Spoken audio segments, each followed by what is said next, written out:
दुनिया का सबसे बड़ा रक्षा कवच है यह एक गुप्त चीज, बस इसे हमेशा अपने साथ रखना। भूत प्रेत, तंत्र मंत्र, टोना टोटका या किसी प्रकार की तांत्रिक क्रिया सब कुछ मिटा देती है यह एक गुप्त चीज। जिस दिन से आप इसे अपने साथ रखना शुरू करेंगे उसी दिन से इसका प्रभाव अपने जीवन में आप महसूस करेंगे, इस बात का हम वादा करते हैं। तो जयकारा बोलो माता रानी का, जगत माई महामाई माँ भद्रकाली की जय बोलो, शनिदेव भगवान की जय बोलो। तुला राशि वालों, आप सभी का हृदय से स्वागत है तुला राशि भिंड यूट्यूब चैनल में। बंधुओं, आज का युग केवल भटकाव का युग है, मानसिक पीड़ाओं, परेशानियों, बेरोजगारी, तकलीफों का युग है। आज के समय में कोई किसी की नहीं सुनना चाहता, सबके पास अपनी एक कहानी है और हर एक आगे बढ़ने वाले की टांग खींचने के लिए सैकड़ों लोग उसके पीछे लगे हुए हैं। और ऐसे में आप जैसे सीधे और सच्चे लोग पिस जाते हैं। सब कुछ सही होने के बाद भी आपको अपना हक कभी नहीं मिल पाता है। छोटी छोटी खुशियों और छोटी छोटी जरूरतों को भी आपको मारना पड़ता है। हमेशा अपने मन को मारकर ही आपने अब तक जीवन जिया है, लेकिन अब समय बदलाव का है। आप इसे कह सकते हैं कि माता रानी की, माँ भद्रकाली की विशेष कृपा आपके पास आ चुकी है। तभी आज का यह हम विशेष कार्यक्रम माता रानी के आदेश से उनकी अनुभूतियों के आधार पर लेकर आए हैं, क्योंकि अगर कहीं बीमारी है तो उसका इलाज होना बहुत आवश्यक है। आप जैसे सीधे, सच्चे और साफ हृदय के इंसान यदि पीड़ित और परेशान हैं, तो आपकी परेशानियों का समाधान होना अत्यंत आवश्यक है। यही धर्म है। इसीलिए अर्जुन जैसे साफ और पवित्र इंसान का साथ देने के लिए स्वयं भगवान श्री कृष्ण युद्ध क्षेत्र में चले आए और अर्जुन के सारथी बनकर उनका मार्गदर्शन किया। वह भगवान श्री कृष्ण की लड़ाई नहीं थी। भगवान श्री कृष्ण को तो किसी से लेना देना ही नहीं था, लेकिन फिर भी उन्होंने साफ हृदय के इंसान का साथ दिया। तो इसी प्रकार आज आपका साथ देने के लिए माता रानी की अनुभूतियों के आधार पर यह विशेष कार्यक्रम लेकर हम आए हैं। बंधुओं, एक बात याद रखना कि जिंदगियां बदलती जरूर हैं, कभी भी समय एक जैसा नहीं रहता है और जब जिंदगी बदलती है तो उसे बदलने के लिए कहीं ना कहीं से किसी न किसी प्रकार की प्रेरणा, किसी न किसी प्रकार का इशारा अवश्य ही प्राप्त होता है। अब जो समझदार लोग होते हैं वे उन इशारों और संकेतों को समझ लेते हैं और उन्हें अपने जीवन में इस्तेमाल करके, प्रयोग करके जीवन को बदल डालते हैं।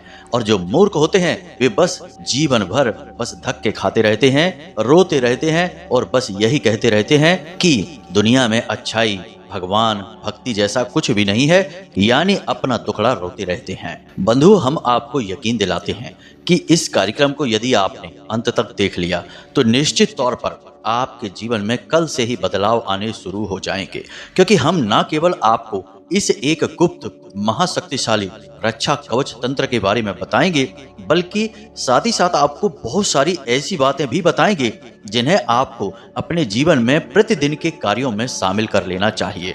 यदि आप उन चीजों को अपने साथ शामिल रखेंगे अपने कार्यों में, तो आपके साथ रातों रात परिवर्तन होना शुरू हो जाएगा। जी हाँ बंधुओं, याद रखना कि आप अपने पूरी जीवन शैली में कहीं ना कहीं किसी न किसी प्रकार की कोई ना कोई गलतियां तो अवश्य कर ही रहे हैं। बस फर्क इतना है कि आप उन्हें समझ नहीं पा रहे हैं और इसमें आपकी भूल नहीं है, यह मानव का स्वभाव है। मानव कभी भी अपनी गलती नहीं देख पाता है। जैसे कि आंख में जो काजल लगा रहता है वह उस आंख को कभी नहीं दिखाई देता, लेकिन दुनिया में सभी लोग उस काजल को देख लेते हैं। ठीक इसी प्रकार इस संसार में किसी भी इंसान को अपनी गलती कभी दिखाई नहीं देती, लेकिन बुद्धिमान और अक्लमंद इंसान जैसे ही कोई गलती बताता है उसे पहचान कर तुरंत उसे सुधार जरूर लेते हैं और यह गुण आपके अंदर कूट कूट कर भरा हुआ है। तो बस उम्मीद करते हैं हम कि आप हमारी भावनाओं को समझ रहे हैं और हम आपके जीवन में सचमुच में परिवर्तन लाना चाहते हैं और यह हम माता रानी की सेवा समझकर कर रहे हैं, यह भी आप समझ रहे हैं। तो बस इस कार्यक्रम को अंत तक आप जरूर देखेंगे ऐसा हम अपने मन में विश्वास करके चलते हैं। तो चलिए बंधुओं, आज के इस विशिष्ट और बेहद ही चमत्कारी ज्ञानवर्धक कार्यक्रम की शुरुआत करें। लेकिन इससे पहले माता रानी को याद तो करना ही होगा, क्योंकि बिना महामाई जगत माई के याद किए हुए कोई भी शुभ कार्य पूर्ण हो ही नहीं सकता है। तो चलिए बंधुओं, पूरे भक्ति भाव के साथ कमेंट बॉक्स में लिख डालिए, एक बार नहीं 3 बार लिखना, जय माँ भद्रकाली कृपा करो। माता रानी निश्चित तौर पर आपकी कृपा करेंगी, आपके ऊपर अपना आशीर्वाद बनाएंगी। बंधुओं, याद रखना कि हम जो भी कुछ कार्य कर रहे हैं वह सब कुछ माता रानी की सेवा में समर्पित है, उन्हीं की भक्ति में कर रहे हैं। तो आपको इसका सहयोगी बनना होगा। तो यदि आप इस चैनल कार्यक्रम पर पहली बार आए हैं तो आप इसे सब्सक्राइब अवश्य कर लें। बगल में जो सब्सक्राइब का बटन है उसे दबा दें। ऐसा करते ही आप हमारे और माता रानी के इस दिव्य परिवार के सदस्य बन जाएंगे। और यकीन मानिए, हम वादा करते हैं आपसे कि आज आप इस चैनल को सब्सक्राइब करिए और कल से ही अपने जीवन में परिवर्तनों को महसूस करिए। तो चलिए जल्दी से चैनल को सब्सक्राइब करिए, फिर आगे बढ़ते हैं। तो बंधुओं, जो हम आपको बताने जा रहे हैं वह पूर्ण रूप से वैदिक और शास्त्रीय पद्धतियों पर आधारित है और हमारे साधना के अपने निजी अनुभवों पर भी आधारित है। तो सबसे पहले बात करते हैं इस प्रकृति के सबसे मूल तत्व की, यानी कि हम जो भी कुछ यहाँ देख रहे हैं वह शिव है, और जो हमें दिखाई नहीं दे रहा है फिर भी चल रहा है वही शक्ति है। नदियां जो चल रही हैं लगातार गतिमान हैं, पर्वत हैं जो लगातार बनते और बिगड़ते रहते हैं, हवाएं जो चल रही हैं, हम और आप जो चल रहे हैं, इस संसार को भोग रहे हैं, वह सब कुछ शिव है। और जिस शक्ति से हम इसे चला रहे हैं, यानी जो हमारे अंदर प्रवाहित हो रही है, वह शक्ति है, यानी कि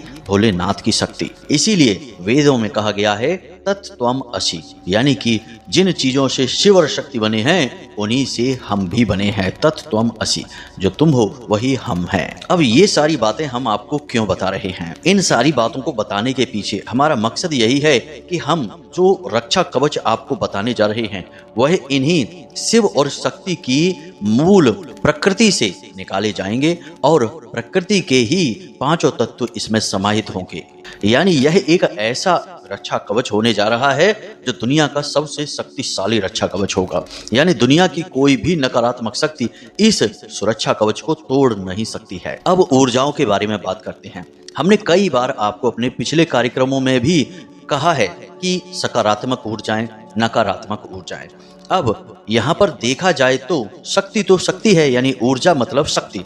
अब शक्ति तो एक ही है, ना वह सकारात्मक है और ना ही वह नकारात्मक है। बस समय और परिवेश के अनुसार कुछ नकारात्मक हो जाती है और कुछ सकारात्मक हो जाती है। कैसे, जरा इसे भी समझिए। जैसे कि माता काली, चंडी, रणचंडी, रुद्र काली अगर क्रोध में है तो वे नकारात्मक शक्ति के रूप में पूजी जाती हैं। तभी जो तांत्रिक होते हैं, जो नकारात्मक रूप से माता को प्रसन्न करते हैं, वे काली को बलि आदि का प्रावधान मानकर चलते हैं। लेकिन वही काली जब शांत हो जाती हैं तो भद्र काली बन जाती हैं। ममत्व उनकी दृष्टि से, उनके दर्शन मात्र से ही झलकता है और अपने भक्तों पर प्रेम ही प्रेम बरसाती हैं। यानी कि काली तो वही है, जब गुस्सा आया तो रणचंडी बन गई और जब शांत हुई तो भद्रकाली बन गई। यानी एक ही शक्ति के 2 रूप हमें यहाँ देखने को मिल रहे हैं। इसी प्रकार जो ऊर्जाएं हमारे आसपास होती हैं, उन ऊर्जाओं के अलग अलग स्वभाव की वजह से वे ऊर्जाएं नकारात्मक और सकारात्मक बन जाती हैं।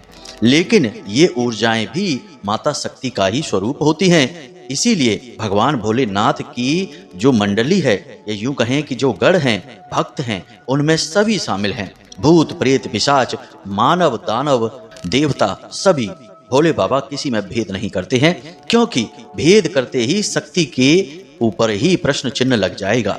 शक्ति में आप भेद नहीं कर सकते।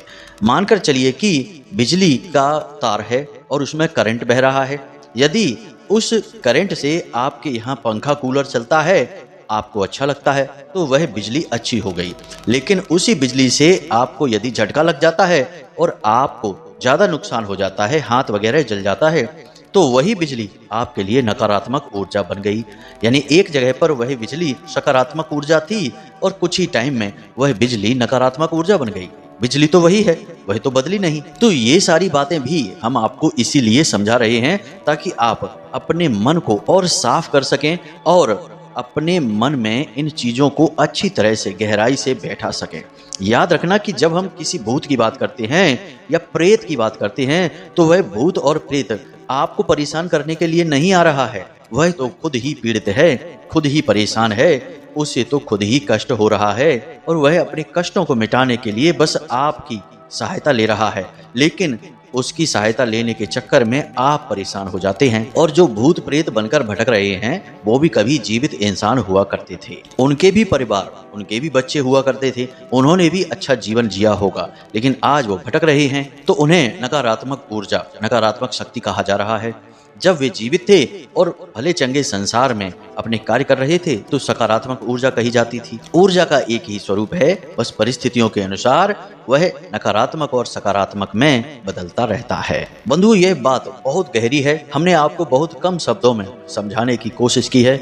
उम्मीद करते हैं कि आप इन बातों को समझ रहे होंगे। अब हम आगे बढ़ते हैं और आपको बताते हैं उस एक सुरक्षा कवच के बारे में, फिर कुछ जरूरी सावधानियों के बारे में भी चर्चा करेंगे। क्योंकि याद रखना बंधु, जो चीजें जितनी अधिक शक्तिशाली होती हैं उनके साथ उतनी ही अधिक सावधानियां भी रखनी पड़ती हैं। क्योंकि सीधी सी बात है, अग्नि कितनी शक्तिशाली होती है, सब चीजें जला देती है। अगर आपको उसका प्रयोग करना आता है तो आप उसी अग्नि से भगवान के लिए दीपक जलाएंगे, उसी अग्नि से अपने लिए भोजन बनाएंगे। और यदि आप भूल चूक करेंगे, गलती करेंगे, तो वही अग्नि आपके हाथ को भी जला सकती है, घर को भी जला सकती है। तो बस कोई शक्तिशाली प्रयोग जब हम अपने जीवन में लाते हैं तो वह अग्नि को अपने जीवन में लाने के समान होता है, यानी शक्ति का शुद्ध स्वरूप आपके जीवन में आ जाता है। अब जब शक्ति का स्वरूप आपके जीवन में आएगा तो आपको शक्ति के नियमों का पालन भी करना होगा। इसीलिए हम आपसे कह रहे हैं कि आप सारी बातों को विस्तार से समझना। अब इन बातों से आपको डरने की कोई जरूरत नहीं है। कोई आपको प्रताड़ित नहीं करेगा, ना ही कोई परेशान करेगा। बस होगा यह कि यह प्रयोग निष्फल हो जाएगा, इसके लाभ आपको प्राप्त नहीं होंगे। अब यह कोई नकारात्मक प्रयोग नहीं है, यह पूर्ण रूप से सकारात्मक प्रयोग है और बाबा भोलेनाथ और माँ शक्ति पर ही आधारित है। तो यह आपको हानि कुछ नहीं पहुंचाएगा। बस यदि आप इसमें गलती करेंगे, नियमावली को ठीक से नहीं मानेंगे, तो यह प्रयोग निष्फल हो जाएगा। फिर हमारी और आपकी मेहनत भी असफल हो जाएगी, कोई लाभ ही नहीं होगा आपके इस कार्यक्रम को देखने का। इसीलिए इस कार्यक्रम को अंत तक देखें और सारी नियमावली को अच्छी तरह से समझ लें। तो अब ध्यान से सुनिए कि यह कौन सी चीज है और इसको कैसे प्रयोग करना है। तो अब ध्यान से सुनिए, इसके लिए आपको क्या क्या सामग्री चाहिए। सबसे पहली सामग्री आपको चाहिए एक लाल रंग का धागा। दूसरी सामग्री आपको चाहिए एक सफेद रंग का कोई भी ताबीज। जी हाँ बंधुओं, ताबीज गोल होना चाहिए। खोखला ताबीज बाजार में आसानी से मिल जाता है, आप उस ताबीज को लेकर आएंगे। और तीसरे नंबर पर आपको चाहिए एक 5 मुखी रुद्राक्ष। इसी के साथ साथ एक भोजपत्र, छोटा सा टुकड़ा, और अगर आपको मिल जाए आसानी से तो अष्टगंध की स्याही और अनार की कलम। यदि नहीं मिलती है तो कोई बात नहीं है, आप साधारण लाल रंग की कलम ले सकते हैं। यदि आपको भोजपत्र का कागज नहीं मिलता है तो आप पीले रंग का कोई भी कागज ले सकते हैं। आपको यह संपूर्ण सामग्री लेकर आनी है अपने घर में और इसे अपने पूजा घर में एक प्लेट में लगाकर रख दें। थोड़ा सा गंगा जल छिड़क कर इसे शुद्ध कर लें। अब इसके बाद आपको पीले रंग का प्रसाद, पीले रंग के पुष्प और पीले रंग का ही आसन चाहिए। माता बगलामुखी की यदि फोटो आपके घर में पहले से ही है तो आप उसे प्रयोग कर सकते हैं। यदि नहीं है तो आप इसे बाजार से खरीद कर ला सकते हैं। यह आपके घर में होना बेहद आवश्यक है। याद रखना कि वेदों में माँ बगलामुखी की महिमा अनंत है, अपार है। अब माता बगलामुखी की महिमा का आप यहीं से अंदाजा लगा सकते हैं कि जब महाभारत का युद्ध प्रारंभ होने वाला था तो भगवान श्री कृष्ण ने माता बगलामुखी का आवाहन किया था और अर्जुन समेत 5 पांडवों ने माता बगलामुखी की विशेष आराधना की थी ताकि उन्हें युद्ध में विजय प्राप्त हो जाए। बाद में पांडवों की कुल देवी माता बगलामुखी बनी। अब माता बगलामुखी, जिन्हें हम पीताम्बरा माता भी कहते हैं, ये माता शक्ति का ही स्वरूप हैं। 10 महाविद्याओं में 8वीं महाविद्या है और इनका विशेष कार्य ही यही है कि ये किसी भी प्रकार की नकारात्मक ऊर्जा को मात्र एक बार के उच्चारण मात्र से ही समाप्त कर देती हैं। जी हाँ बंधुओं, इन्हें स्तंभन की, मारण विद्वेषण की और वशीकरण आदि की देवी माना जाता है। लेकिन ये सात्विक देवी हैं, तांत्रिक देवी नहीं है और इनका स्वभाव राजसिक है। मतलब कि जो भी भक्त इनकी पूजा करेगा उसे राजसिक सुख तो जीवन में मिलेगा ही मिलेगा, हर हालत में मिलेगा। यानी इनकी सिद्धि राजसिक सिद्धि मानी जाती है। तो अब आप यहाँ से समझ गए हैं कि माता बगलामुखी की आपको आवश्यकता क्यों है। इनके द्वारा ही यह विशेष तंत्र या यूं कहें कि रक्षा कवच आपका तैयार होने वाला है। तो अब आपको यह क्रिया कब शुरू करनी है? रात्रि में 9 बजे के बाद, और यदि और अच्छे परिणाम आपको चाहिए तो 11 बजे के बाद, क्योंकि माता बगलामुखी का इस धरती पर प्रादुर्भाव रात्रि को 12 बजे हुआ था। ऐसा माना जाता है कि कुरुक्षेत्र में रात्रि को 12 बजे भगवान श्री कृष्ण ने माता का आवाहन किया तो माता उनके सामने प्रकट हुई थी और फिर पांडवों ने अर्जुन समेत सभी ने मिलकर उनकी विशेष पूजा आराधना की थी। तो 12 बजे का समय रात्रि का इनके लिए प्रादुर्भाव का समय होता है और इनकी विशेष पूजा आराधना इसी समय पर की जाती है। तो अब यदि आप रात्रि 12 बजे तक नहीं जाग सकते हैं तो कोई बात नहीं है, रात्रि को 11 बजे 9 बजे जब भी चाहें आप कर सकते हैं। रात्रि रात्रि होती है, कोई समस्या नहीं है। लेकिन हम आपको सारे के सारे विषय खुलकर बता रहे हैं, इसीलिए हर बात स्पष्ट बता रहे हैं कि सर्वोत्तम परिणाम आपको कब प्राप्त होंगे। अब आपको क्या करना है? अपने पूजा घर में रात्रि के समय स्नान आदि करने के बाद जाना है। पूरी पवित्रता के साथ आपको पीले रंग का आसन बिछाना है। अपने स्वयं के लिए एक चौकी लगानी है और उस चौकी पर पीले रंग का वस्त्र बिछाना है और उसके ऊपर माता की फोटो को स्थापित करना है। फिर आपको हाथ जोड़कर माता से प्रार्थना करनी है। माता का मन ही मन आवाहन करना है। माता से कहना है कि हे माँ, हम आपसे कृपा चाहते हैं। आपकी कृपा से हम अपने जीवन को सरल बनाना चाहते हैं। हमारे जीवन में बहुत कष्ट हैं, परेशानियां हैं, तकलीफें हैं, इनसे मुक्ति चाहते हैं। इसलिए आप हमारी इस पूजा को स्वीकार करें और यहाँ इस पूजा को स्वीकार करने के लिए उपस्थित भी हों। इस प्रकार आप मन ही मन इस बात को बोलेंगे, 2-3 बार बोलेंगे। फिर आप जल छोड़ेंगे, आचमनी देंगे, दीपक जलाएंगे, माता रानी को प्रसाद चढ़ाएंगे, चंदन लगाएंगे, पीले रंग का पीले पुष्प चढ़ाएंगे और उसके बाद आप जो पीले रंग का कागज लाए हैं या भोजपत्र लाए हैं उस पर अष्टगंध की स्याही से और अनार की कलम से इस मंत्र को आपको लिख देना है। मंत्र क्या है, जरा इसे ध्यान से सुने और यह आपके मोबाइल की स्क्रीन पर भी दिखाई दे रहा होगा। ओम ह्लीम बगलामुखी सर्वदुष्टानाम वाचम मुखम पदम स्तंभई जीवाम कीलय बुद्धिम विनाशाय ह्लीम ओम स्वाहा। मंत्र एक बार फिर से ध्यान से सुनिए। ओम ह्लीम बगलामुखी सर्वदुष्टानाम वाचम मुखम पदम स्तंभय जीवाम कीलय बुद्धिम विनाशाय ह्लीम ओम स्वाहा। इस मंत्र को आपको बारीक बारीक अक्षरों में केवल एक बार उस भोजपत्र पर बहुत छोटे से कागज में लिखना है, क्योंकि यह कागज आपको उस ताबीज के अंदर रखना है। तो आप उसी हिसाब से इसका साइज बनाकर फिर उस पर लिख दीजिए। अब जो रुद्राक्ष है, धागा है, ताबीज है और उस ताबीज के अंदर इस कागज को आपने जो मंत्र लिखकर रखा है उस ताबीज को आपको माता रानी को समर्पित करना है, यानी उनके चरणों में रख देना है। अब आपको रुद्राक्ष की माला से या हल्दी की माला से, अगर बाजार में हल्दी की माला मिल जाए आपको तो वो लेकर आइए, नहीं तो रुद्राक्ष की माला से भी आप कर सकते हैं। इसी मंत्र का आपको एक ही जगह बैठकर कम से कम 3 माला, अधिक से अधिक 9 माला, जी हाँ बंधुओं, इतना आपको मंत्रोच्चारण वहां बैठकर आपको करना है। इसमें समय लग सकता है क्योंकि यह मंत्र बड़ा है, 36 अक्षरी मंत्र है। माता का अंक भी 36 ही है। तो आप इसकी 3 माला तो कर ही लें कम से कम, तभी यह प्रयोग कामयाब होगा। अब 3 माला आप इस मंत्र की जाप जब तक करेंगे तब तक आपके सामने जो दीपक जल रहा है घी का, गाय के घी का दीपक जलाना है, उस दीपक को बुझने मत देना और उस दीपक के अंदर आप 2 लौंगे अवश्य डाल दें, यानी 1 लौंग का जोड़ा उस दीपक में डाल दें। बस अब आपका जब माला जाप समाप्त हो जाए तो आप माता रानी का विसर्जन कर दें, यानी कि मंत्र से विसर्जन करना है। अगर आपको मंत्र नहीं आता है तो कोई बात नहीं, बस हाथ जोड़कर माता रानी से निवेदन करना है कि माता रानी, हमने जिस उद्देश्य के लिए आपका आवाहन किया है आप कृपा करके उस उद्देश्य की पूर्ति करें, हमारे इस रक्षा कवच में अपनी ऊर्जा को समाहित करें। और यदि हमसे किसी प्रकार की भूल चूक कोई गलती हो जाए तो उसे क्षमा करें। बस इस प्रकार से माता रानी का विसर्जन हो जाएगा और उसके बाद आप इस सामग्री को माता रानी के चरणों में रखा छोड़ें और अपने बिस्तर पर चले जाएं, यानी सो जाएं। अब इसके लिए नियमावली क्या है कि आपको इस प्रयोग के बारे में किसी को नहीं बताना है। दूसरा कि आप इसे धारण करेंगे, यानी कि उस धागे में पिरोकर इस रुद्राक्ष को और उसी के बगल से इस ताबीज को धारण करेंगे। तो इसे आप छुपा कर रखेंगे, यानी कि यह किसी को दिखना नहीं चाहिए, आपके कपड़ों के अंदर यह छुपा रहेगा। तीसरा कि यह रुद्राक्ष और यह ताबीज खंडित नहीं होना चाहिए, टूट फूट नहीं होनी चाहिए इसमें, और यह अशुद्ध भी नहीं होना चाहिए, यानी कि किसी की शव यात्रा में किसी की मृत्यु हो जाती है, सूतक हो जाता है, पातक हो जाता है, ऐसी स्थिति में इसे ना छुएं। महिलाएं रजस्वला धर्म के समय में इसे बिल्कुल भी स्पर्श ना करें, क्योंकि यदि एक बार यह दूषित हो जाता है तो आपको फिर से इसी प्रक्रिया के द्वारा इसे पुनः निर्माण करना पड़ेगा। अब आपको इसका सर्वोत्तम लाभ लेने के लिए प्रतिदिन यह क्रिया इस सामग्री के साथ करनी है। यानी कैसे, तो जरा इसे समझिए।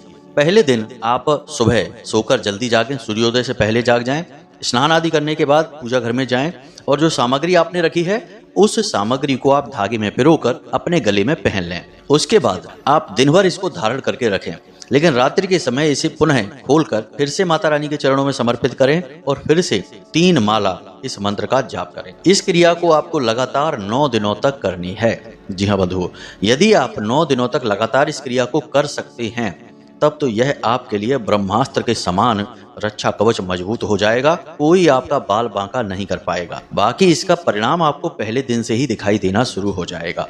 जब आप इसे धारण करके अपने काम पर निकलेंगे तो आप चमत्कारी रूप से महसूस करेंगे कि परिस्थितियां अचानक से बदलने लगी हैं। लोग आपके सामने खड़े ही नहीं रह पा रहे हैं, कोई नकारात्मक व्यक्ति आपके सामने ही नहीं आ सकता है और आपके जीवन में सब कुछ सकारात्मक होना शुरू हो जाएगा, क्योंकि अब स्वयं बाबा भोलेनाथ और माता शक्ति की ऊर्जा आपके साथ चल रही है। अब आपका कोई बाल भी बांका कर भी कैसे सकता है। लेकिन यदि आप 9 दिनों तक इस क्रिया को कर लेते हैं तब आजीवन आपके आसपास रक्षा कवच तैयार हो चुका है, आप बेफिक्र हो जाइए। अब इसकी नियमावली क्या है, इसे आप ध्यान से समझिए। सबसे पहली चीज कि बिना मतलब में झूठ मत बोलना। झूठ और वाचाल लोग हमारे हिंदू सनातनी परंपरा में पसंद नहीं किए जाते हैं। देवी देवता ऐसे स्वभाव को पसंद नहीं करते। दूसरा कि स्वच्छता का विशेष ख्याल रखें, प्रतिदिन स्नान करें, पूजा पाठ अवश्य करें और स्नान आदि के समय, शौच आदि के समय इस सामग्री को अपने हाथ से ना छुएं। उतार कर यदि इसे रख सकते हैं तो ज्यादा बेहतर होगा। तीसरा कि जुआ, शराब, वेश्यावृत्ति, परस्त्री गमन और नकारात्मक लोगों की संगत, इसे आपको तत्क्षण त्याग करना होगा, तभी यह रक्षा कवच आपके ऊपर कार्य करेगा। और बस इसकी शुद्धता का ख्याल बनाकर रखें, गलत कार्यों को ना करें, जो आपके मन में अच्छी बातें आ रही हैं उनके ख्याल में रहें, ईश्वर का नाम स्मरण करते रहें, जो भी आपके आराध्य हैं उनका नाम, उनका मंत्र और उनके भजन स्मरण करते रहें। बस इसी से आपकी चित्त शुद्धि रहेगी और जब आपका चित्त ही शुद्ध है, स्थिर है, तो फिर जीवन में सब सकारात्मक होगा, स्वयं भगवान आपके जीवन में वास करने लगेंगे। तो बस यही थी सारी जानकारी जो आपके रक्षा कवच और आपके जीवन के बदलाव के लिए है। उम्मीद करते हैं कि सारी जानकारी आपको अच्छी तरह से समझ में आ गई होगी। यदि नहीं समझ में आई है तो कोई बात नहीं है, आप प्रश्न करके पूछ सकते हैं या फिर डिस्क्रिप्शन में दिए गए व्हाट्सएप नंबर पर मैसेज करके भी पूछ सकते हैं। जो अति आवश्यक और जरूरी प्रश्न है उनके जवाब हम अवश्य देंगे। बाकी हम माता रानी की साधनाओं सेवाओं में अधिक व्यस्त रहते हैं तो समय कम मिल पाता है, तो सभी के प्रश्नों के जवाब दे पाना भी संभव नहीं होता है। माता रानी चाहेंगी तो आगे व्यवस्थाएं सारी बनेंगी तो आपको प्रश्नों के जवाब भी मिलेंगे, आपसे फोन पर बात भी होगी। तो उम्मीद करते हैं कि आप सारी बातें हमारी समझ रहे हैं। इसी के साथ साथ आज के इस वीडियो से विराम लेते हैं।